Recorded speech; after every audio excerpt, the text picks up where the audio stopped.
Hey guys, welcome back to the channel. So, if you've been with me for a minute now, or not even a minute, if you've just been with me for a little bit, you know I just bought my car, right? If you guys noticed that when we went into the interior of the car, we did not have a radio. That's just because the stock radio stopped working, and so I was gonna do like an unboxing video of my of the radio that I just bought, but I decided to save you guys the I don't even know what you call it, but I went ahead and already unboxed it. It's still in the box itself, but this is gonna be super useful actually.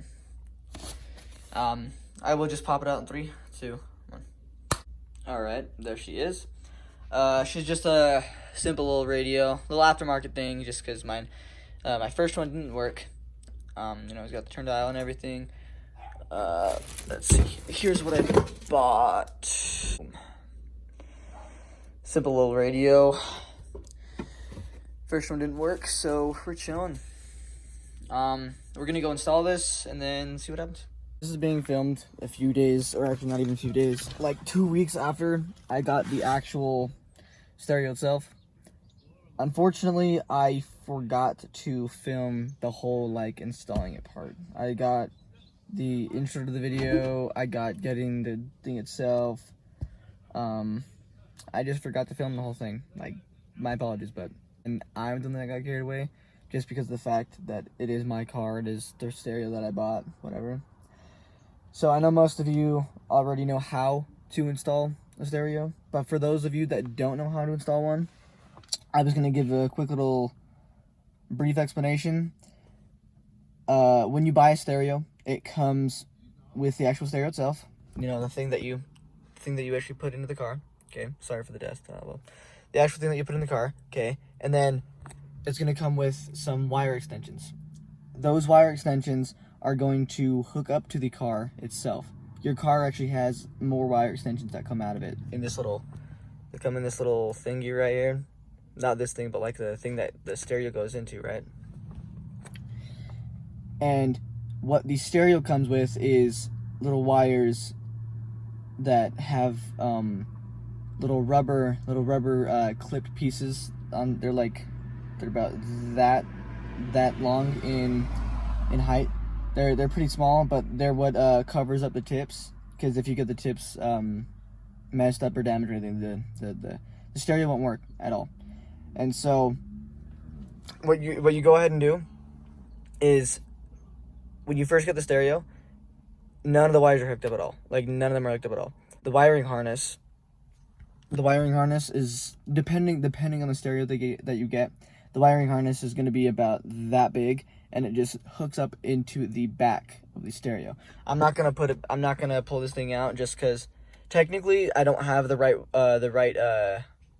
placement harness for this thing, because as you can see it's loose or whatever, but it still works. It's not going to come out while I cruise or anything, but normal harnesses will keep it in place. But just because of the fact that I don't have the right harness, it's not going to stay in place.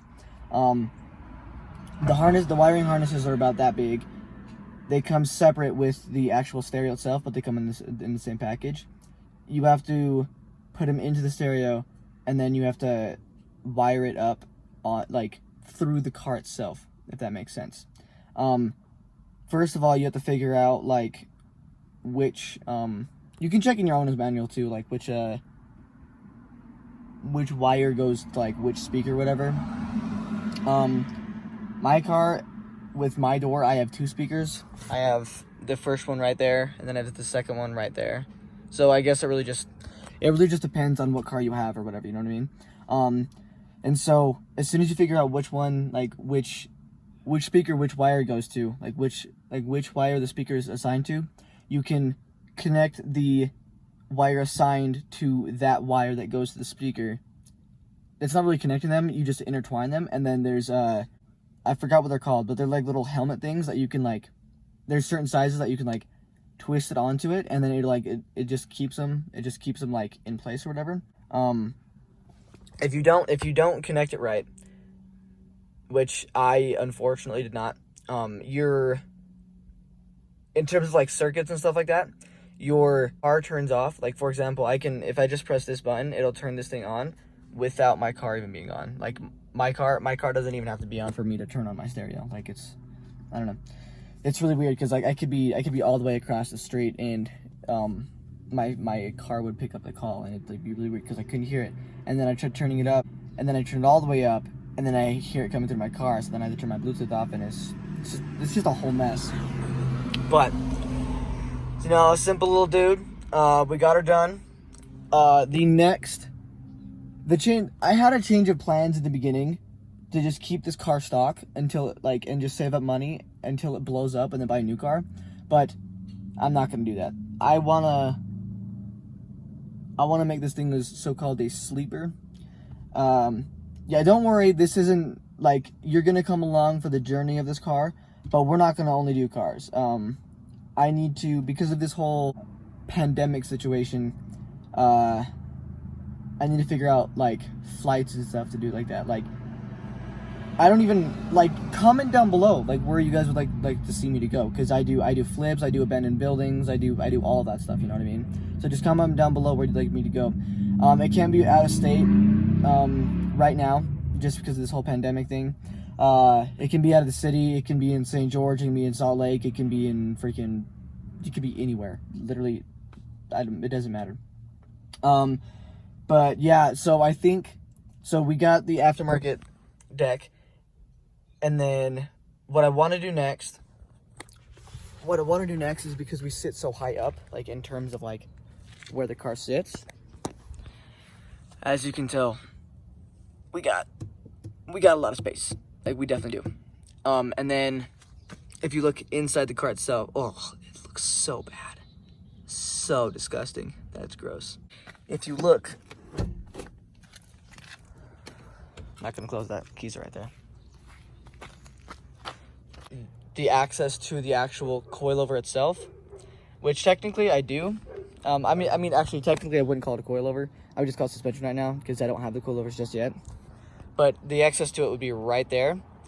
As you can see, there's no bolts or anything like that, so I need to mess around with it because you guys like, I don't know if you guys know a lot about cars. Like, I don't know a ton about cars, but I know enough to like change some stuff. But the fitment it's okay. I mean, there's just a lot of space, not as much space as I'd like. And look, it's just so disgusting. It's so gross. So our next purchase is actually going to be some Raceland coilovers.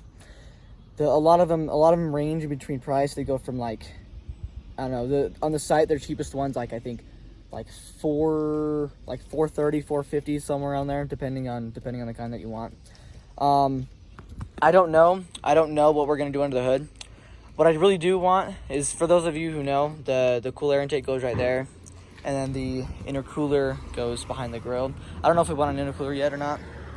I do want to get a cool air intake, but the thing is, all of this plastic, literally all of this plastic, is connected to a harness back there, and it's a really big mess. We'll get to it eventually, maybe. But I do got some plans for this car, just because of the fact. I also do want to change my seats as well.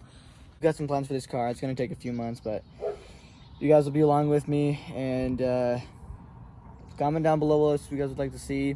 Like, subscribe, share with your friends too, and see you later. Deuces.